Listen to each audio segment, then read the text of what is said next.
buenas noches a todos. Me da muchísimo gusto darles la bienvenida a esta nueva edición del Seminario Médico Virtual Salud Digna 2025. Soy Jimena Aguilar y, como siempre, es un honor acompañarlos en este espacio que nos permite seguir aprendiendo, compartiendo conocimiento y fortaleciendo la práctica médica en beneficio de sus pacientes. Hoy tenemos además un tema que nos invita a ver más allá. Se trata de la exploración oftalmológica en el paciente diabético.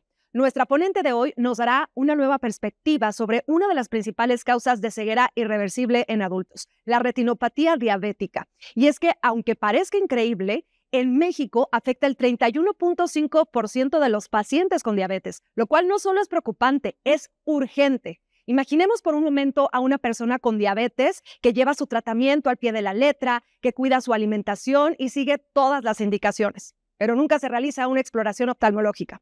Tristemente, este escenario es más común de lo que quisiéramos y lo peor puede terminar en una ceguera evitable. Por eso, hoy, más que nunca, necesitamos poner sobre la mesa la importancia de la detección temprana y el tratamiento oportuno, que esto podría reducir el riesgo de ceguera hasta en un 95%. Así que con este contexto, me da mucho gusto presentar a la experta que nos guiará en esta sesión, la doctora Ivonne Alapisco Gámez, médica oftalmóloga egresada de la Universidad Nacional Autónoma de México, certificada por el Consejo Mexicano de Oftalmología y miembro de la Academia Americana de Oftalmología y la Sociedad Mexicana de Oftalmología. La doctora Alapisco Gámez cuenta con un diplomado en Administración de Hospitales por la Universidad Panamericana, ha participado en medios de comunicación y es autora de diversos trabajos publicados en el área. Una profesional apasionada por la prevención visual y la salud ocular. Pero antes de cederle el micrófono, les recuerdo que al final de la ponencia tendremos un espacio para preguntas y respuestas, así que vayan dejando sus dudas en el chat. Es momento de iniciar, el espacio es suyo, doctora. Adelante. Es un gusto para mí estar con ustedes. El día de hoy hablaremos sobre retinopatía diabética, que es una entidad muy importante ya que ocasiona entre el 25% del daño a nivel mundial de ceguera y generalmente se presenta en los pacientes entre 25 y 75 años de edad, que es la edad más productiva. Por eso es tan importante atenderla. La incidencia de ceguera es 25 veces mayor que en los pacientes no diabéticos, o sea, es muy alta. Un ejemplo de esto son los pacientes diabéticos tipo 1, en donde después de 15 años de ser diabéticos, el 98% tendrá algún tipo de retinopatía diabética. En los pacientes diabéticos tipo 2, el 78% tendrá también algún tipo de desarrollo de la retinopatía. En México, el 57% de los pacientes diabéticos tienen algún grado de retinopatía. La causa principal de ceguera son el edema macular, el glaucoma neovascular, la hemorragia vítrea y el desprendimiento de retina. El 50% de los pacientes que tienen diabetes no saben que tienen diabetes y de los que sí saben, el otro 50% nunca han ido a que los revisen o tengan tratamiento adecuado. Aquí tenemos una imagen de lo que vamos a hablar el día de hoy, que es de la retina, en donde se ve el nervio óptico. Aquí lo tenemos. Luego el área macular, que es la parte más importante, los vasos sanguíneos superiores e inferiores, y el fondo que se ve todo esto de color anaranjado, pues es la retina, ¿no? Estas son las principales causas de ceguera. Este es el edema macular. Si vemos, aquí está la estrella macular, en donde tenemos exudados duros, hemorragias en flama. En la parte de abajo está el glaucoma neovascular con una rubiosis iridis, que es la presencia de vasos a nivel del iris. Esta es la hemorragia vítrea y la de abajo es el desprendimiento de retina traccional. Los factores de riesgo para desarrollar la enfermedad son el tiempo de evolución de la enfermedad, niveles de hemoglobina glucosilada, tratamiento con insulina, la hipertensión arterial y la herencia. La fisiopatología es muy compleja. Aquí lo más importante o lo que daña más es la hiperglucemia sostenida. Esta hiperglucemia nos va a dar cambios hemodinámicos, bioquímicos y hormonales, con liberación de citocinas, de activación del sistema renina-angiotensina, es la acumulación de sorbitol, que daña las células por el acúmulo de alcohol, los radicales libres y la microtrombosis retiniana. La misma hiperglucemia sostenida nos va a dar un daño de hipoxia y va a haber daño endotelial a nivel de los pericitos, aumento de la permeabilidad vascular y actividad angiogénica. La actividad angiogénica es que se activan, se liberan sustancias vasoactivas como el factor de crecimiento vascular endotelial y el factor de crecimiento similar a la insulina tipo 1. Estos son los responsables del acúmulo de lípidos y de proteínas y la formación de neovasos. Los síntomas, desgraciadamente, los pacientes que tienen retinopatía diabética no dan síntomas en fases iniciales. Los síntomas aparecen cuando ya tienen un desprendimiento de retina, hemorragia vítrea o edema macular. Puede ser que tengan una retinopatía severa y no tenga síntomas el paciente. Por eso es importante que se realicen revisiones periódicas. Más adelante vamos a hablar de este tema. Cuando se presentan los síntomas tenemos las miodesopsias, que son como telarañas o moscas voladoras, que así las refieren los pacientes. Las metamorfopsias, en donde, por ejemplo, ven inclinados los ángulos de las ventanas o de las puertas. La visión borrosa, que también es muy importante, misma que va avanzando. Pérdida progresiva de la visión. Ya cuando tienen síntomas, el médico debe de saber que ya está en una fase avanzada de la enfermedad y que ya es urgente o necesario que tenga una revisión con el oftalmólogo. Nosotros hacemos esta revisión, vamos a hablar un poco de la exploración, a través de un microscopio que se llama lámpara de hendidura y un lente de 3 espejos, que es como un lente de aumento para poder visualizar las estructuras del ojo. Los signos que encontramos nosotros a la exploración de primera instancia son las microaneurismas, que es la manifestación primaria y se presenta a nivel de las capas superficiales de la retina. Después tenemos las hemorragias puntiformes, que son microaneurismas en la capa plexiforme interna y en la nuclear externa. Hemorragias en flama, que nos habla de lesión a nivel de la capa de las fibras nerviosas, exudados duros y edema macular. Esto ya no está hablando de la ruptura de la barrera hematorretiniana, ya hay un daño muy importante a nivel de la retina. Las manchas algodonosas son infartos a nivel de la capa de fibras nerviosas por éstasis a nivel de los axones. Y la formación de redes venosas, que es un área adyacente de no perfusión, principal predictor de avance en la retinopatía diabética proliferativa, que ya es la fase final del avance de esta enfermedad. Aquí tenemos unas imágenes en donde se alcanzan a ver, por ejemplo, aquí tenemos hemorragias puntiformes, que son las rojas. Estos puntitos blancos amarillos son exudados duros. De este lado tenemos exudados blandos y aquí tenemos hemorragias en flama. Generalmente se van presentando primero, como los dijimos anteriormente, las microhemorragias, después los exudados duros, después los exudados blandos y las hemorragias en flama. Nosotros para la clasificación utilizamos el fondo de la retina partiendo a la mitad dividiendo en 4 la retina a partir del nervio óptico para poder clasificarla y saber qué tanto daño tenemos. Se divide en retinopatía diabética no proliferativa y proliferativa. La no proliferativa se divide en leve, moderada y severa. La leve tenemos menos de 20 microhemorragias. Se van sumando. La leve se suma, entonces de la moderada hay microhemorragias y exudados algodonosos en los 4 cuadrantes y en la severa hay un arrozamiento venoso en más de 2 cuadrantes y anormalidades microvasculares intrarretinianas en un cuadrante. Aquí tenemos otras imágenes en donde se alcanzan a ver los microaneurismas, que son esos puntitos rojos que van ahí.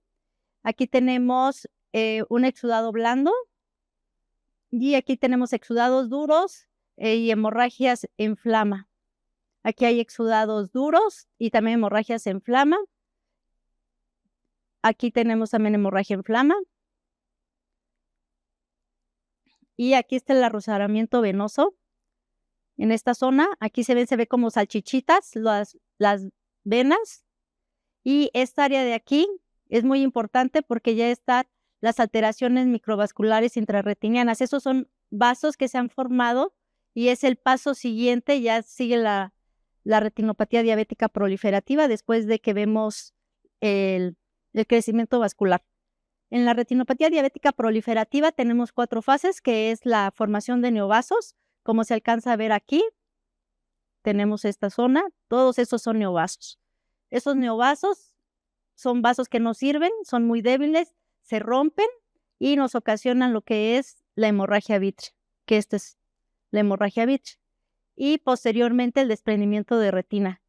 Ya que en esta zona hay un crecimiento vascular hacia la hialoides, hace tracción y jala. Se revienta el vaso, hay hemorragia, y esa hemorragia pues genera inflamación, y después pues el desprendimiento de retina por la inflamación y la tracción que se generan con estos cambios. Esto pues ya nos habla de que a corto plazo el paciente puede llegar a perder la visión. El diagnóstico lo hacemos principalmente clínico, con la modalidad que les había dicho, que hay que hacer un estudio de fondo de ojo bajo dilatación. Es importante que los médicos generales no dilaten la pupila porque podemos ocasionar un daño irreversible a la visión. Si el paciente tiene el ángulo estrecho, que es por donde drena el líquido que se produce adentro del ojo, y se cierra, en horas el paciente puede perder la vista. Entonces, no es recomendable que dilaten al paciente para poder visualizar el fondo de ojo. Tenemos apoyos diagnósticos con la fluorangiografía, que nos ayuda a ver el edema macular, los cierres capilares, los microaneurismas y si hay fugas. Y aquí vamos a hablar un poco de la oftalmoscopía directa, que es tan importante que es el único lugar en el cuerpo en donde se alcanzan a visualizar los vasos sanguíneos, y nos puede ayudar a nosotros y a otros especialistas para saber cómo se encuentra el daño a nivel estructural en otros órganos, como sería pulmón, riñón, corazón, muchos más. Lo primero que hacemos es buscar el fondo, el fondo rojo, que cuando hay una ausencia de reflejo, de este reflejo rojo, nos está hablando que hay alguna opacidad en los medios transparentes, que es la córnea. Puede haber un leucoma corneal, que es esta opacidad que vemos en este sitio, o puede ser una catarata, que también es un problema de transparencia de los medios, o alteraciones o opacidades a nivel del vítreo por una hemorragia. Entonces, si entramos y no vemos el reflejo rojo, es porque hay algo que nos está impidiendo que penetre la luz y veamos una retina sana. La exploración del reflejo rojo lo vamos a hacer tomando de manera ipsilateral al paciente, mi mano derecha con mi ojo derecho y el ojo derecho del paciente. Iniciamos la exploración a 35-40 grados de distancia y nos vamos acercando. Tomamos un ángulo a 45 grados, buscamos el reflejo rojo y después nos acercamos al paciente. Aquí les voy a poner una imagen en donde alcanzamos a ver esta revisión. ¿Qué es lo que vamos a ver en la oftalmoscopía directa? La evaluación del nervio óptico, de la mácula, de los vasos y de la retina. Eso es lo más importante.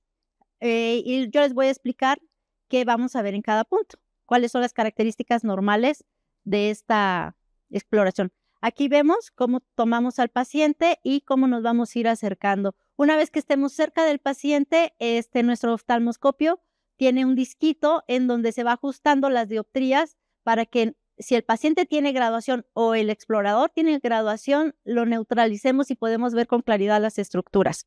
Entramos directamente al nivel del nervio óptico y si queremos ver parte de la mácula, nada más giramos hacia el lado temporal para poderla localizar.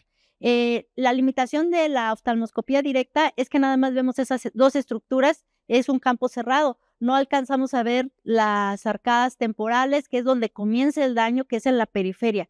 Ya cuando el daño está en la parte central es porque ya hay cambios importantes en la retinopatía diabética. Aquí les pongo un ejemplo de cómo se hace.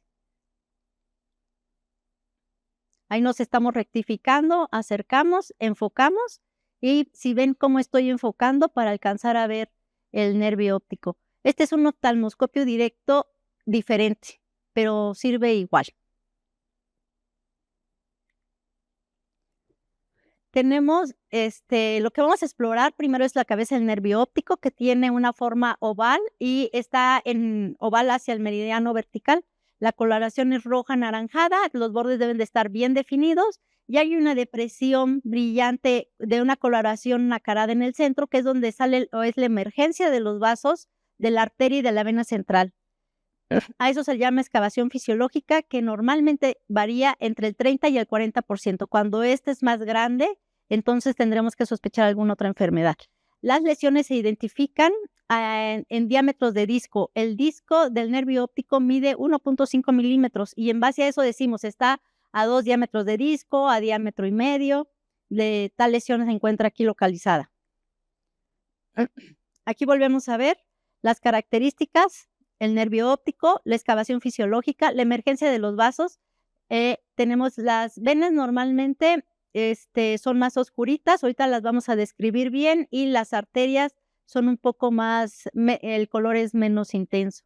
Esta es la área más importante porque es con la que vemos. Todo lo demás nos sirve para ver la periferia, pero la visión fina se encuentra a nivel de la fobia. Ahorita vamos a hablar de ella.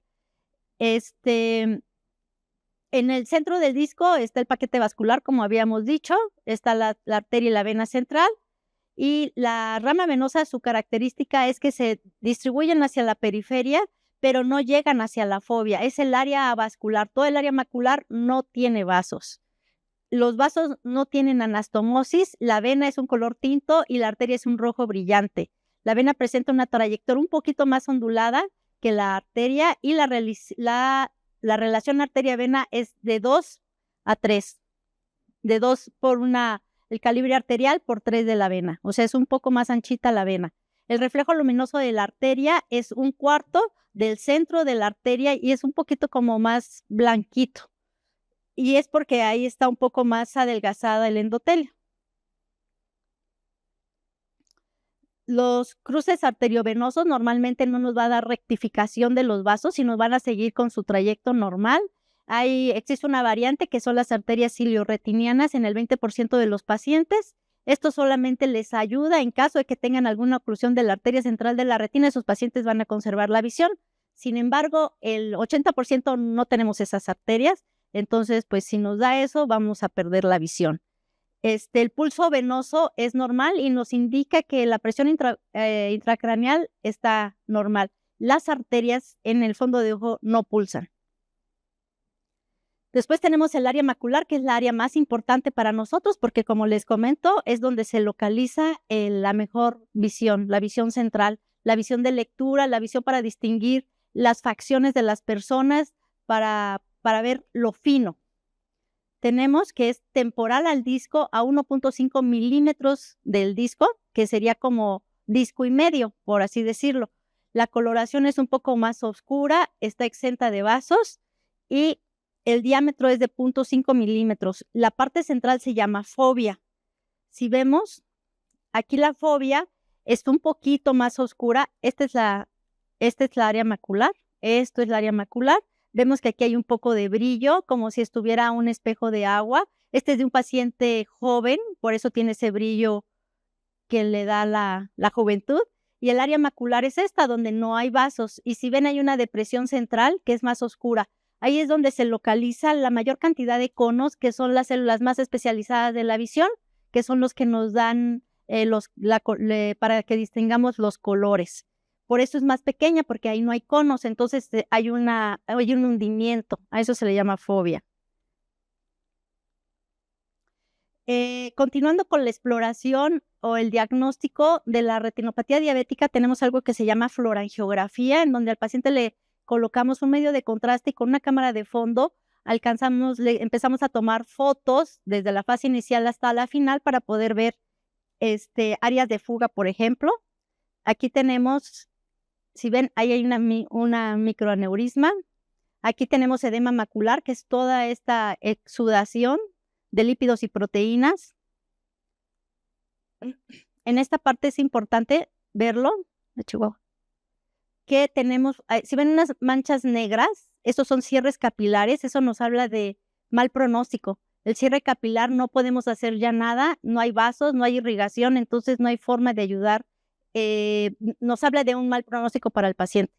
Las otras manchitas que se ven blancas son los microaneurismas y esta parte de aquí son los exudados. Este es en la fase inicial se ve como normal, pero en la fase final, que es el mismo paciente, se alcanza a ver en el vaso, en el nervio óptico hay unos neovasos y el área macular pues tiene edema, ¿no? Principal causa de ceguera, el edema macular. Y por último tenemos la tomografía óptica coherente, en donde nos ayuda a ver el edema macular, el engrosamiento de la retina y si hay tracciones vitreoretinanas. Por ejemplo, esto es edema macular. Esto no es normal. Estos quistes que hay aquí. En el tratamiento, cada paciente debe de ser, es diferente el tratamiento porque se personaliza. Hay pacientes que tienen retinopatía diabética moderada y tienen muchos cierres capilares. Entonces, esos pacientes hay que estarlos vigilando más cercanos. O hay pacientes que tienen retinopatía diabética moderada y tienen edema macular. Entonces, son dos tratamientos diferentes. El edema macular se puede presentar en cualquier etapa de la retinopatía, menos en la leve. Todas las demás pueden presentar edema macular. Entonces, ¿qué vamos a hacer? En el momento del diagnóstico de la diabetes, el paciente se tiene que revisar. ¿Por qué? Porque muchas veces ese paciente tiene más tiempo de ser diabético y la única forma que vamos a ver nosotros cuánto tiempo tiene es con el daño vascular que vamos a encontrar en el fondo de ojo. Cuando tienen una retinopatía diabética leve hay que revisarlo cada 8 meses, cuando es moderada cada 6 y cuando tenemos severa cada 4 meses con dilatación pupilar. Cuando ya tenemos una retinopatía diabética proliferativa es que ya tenemos que dar tratamiento, dependiendo de lo que tenga, si tiene neovasos, si tiene hemorragia vítrea, si tiene edema.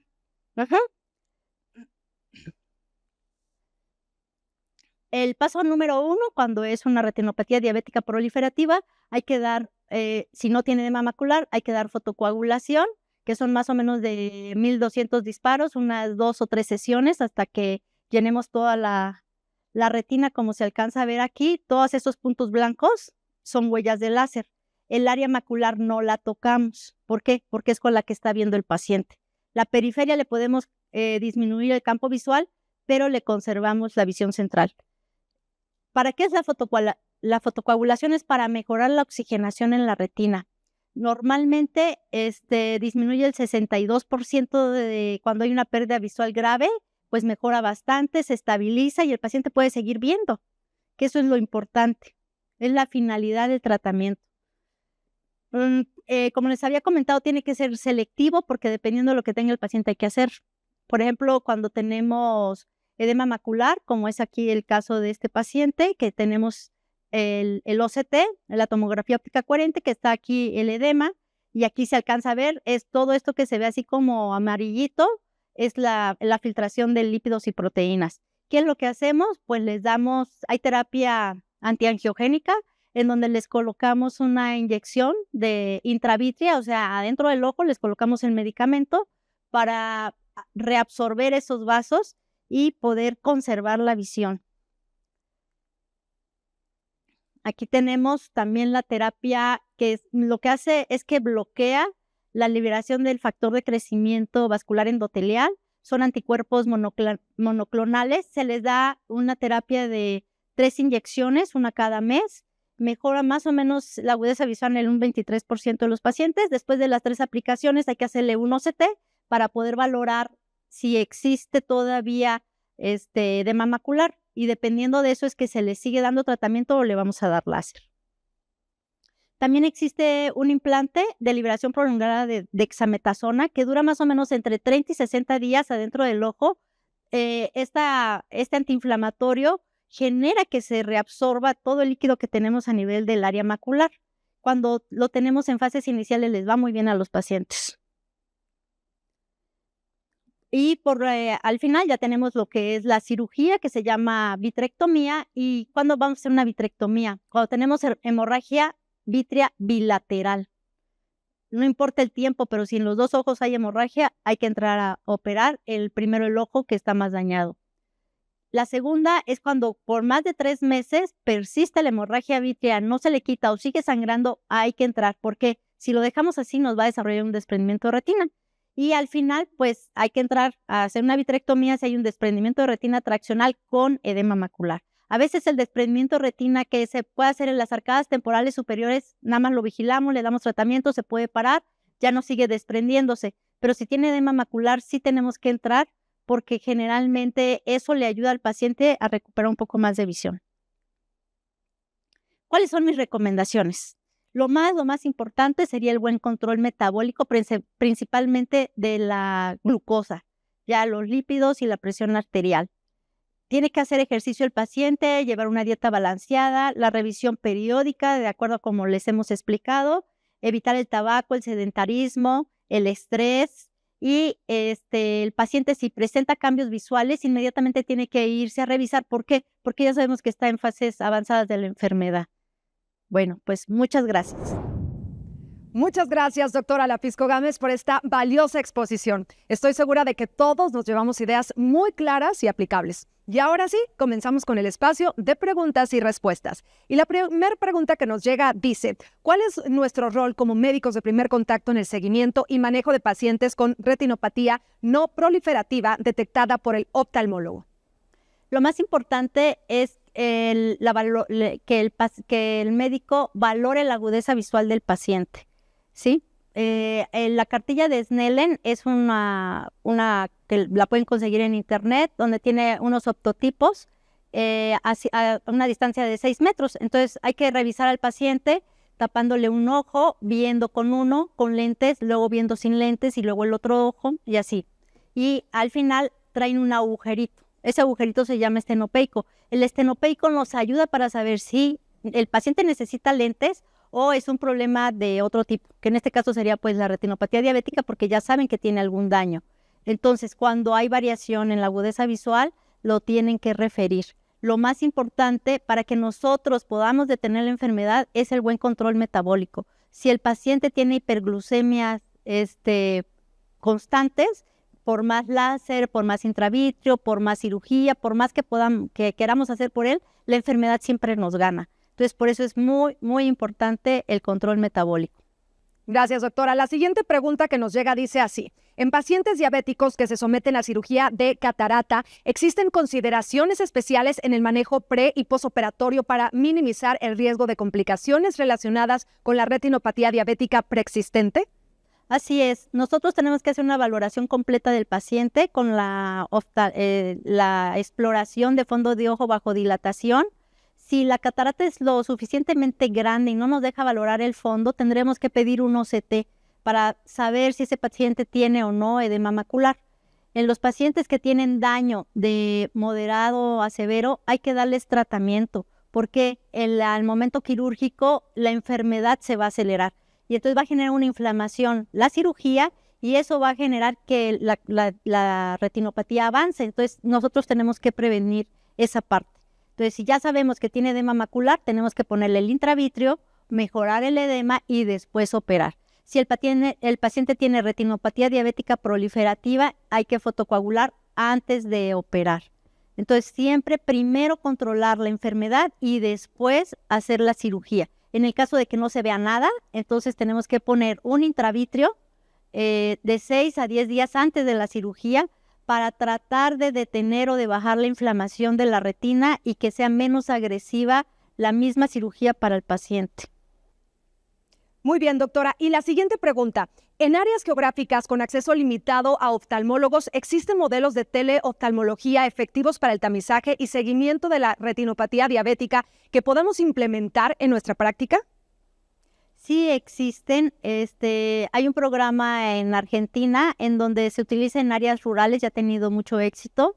Hay un programa en Estados Unidos para las comunidades indígenas que también ha sido exitoso y es en Inglaterra también lo tienen implementado.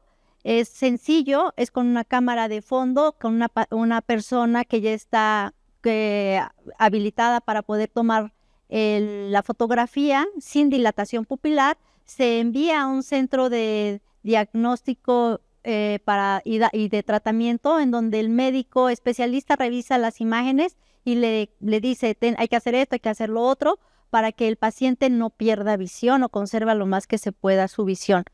En Stanford están haciendo ahorita un programa de inteligencia artificial para detección del daño a nivel de la retina por retinopatía diabética.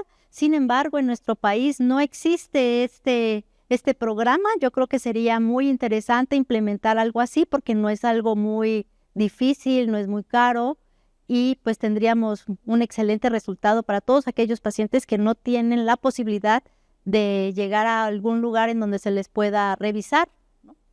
Gracias a todos por sus preguntas y a usted, doctora Lapisco Gámez, por compartir con nosotros esta información. Y antes de continuar, quiero compartirles una nueva herramienta pensada para ustedes. Ahora ya es posible recibir en su WhatsApp los resultados de los estudios que sus pacientes se realizan en las clínicas Salud Digna de forma rápida, segura y directa. El proceso es muy sencillo. El paciente solo debe presentar una orden médica en nuestras clínicas con su nombre completo, cédula profesional y número de teléfono. Al registrarse en recepción, deberá solicitar el envío de resultados y una vez que estén listos, usted los recibirá directamente en su celular. Con esta nueva opción buscamos fortalecer su labor médica, facilitando el seguimiento y atención continua que brindan a sus pacientes a través de herramientas disponibles para apoyarles. Doctora Lapisco Gámez, antes de despedirnos, ¿le gustaría compartirnos un comentario final sobre este tema de gran relevancia? Claro que sí, parece ser que es algo que estoy repitiendo, pero yo creo que sería lo que les puedo dejar, es que el paciente teniendo un buen control metabólico le va a ir bien. La retinopatía diabética se va a retrasar en su presentación y el pronóstico visual para esos pacientes va a ser excelente, no nada más para la visión, sino para el resto de los órganos que se ven involucrados por esta enfermedad.